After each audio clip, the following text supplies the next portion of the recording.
लोणावळा, चाकण आणि बारामती पहिल्यांदा या जिल्ह्यातली 3 शहरं निवडलेली आहेत.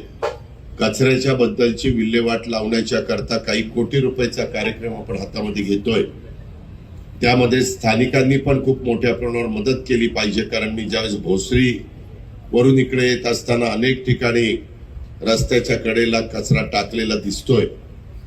आणि मी त्या दिवशी मीटिंगमध्ये फक्त चाकण घेतलं नाही, तर चाकण आणि चाकणच्या परिसरातल्या जेवढ्या काही पूर्वीच्या वाड्या होत्या ज्याच्या आता ग्रामपंचायती झालेल्या आहेत, त्याची पण एक जागा आम्ही कचऱ्याच्या वर प्रक्रिया करणारी निवडलेली आहे.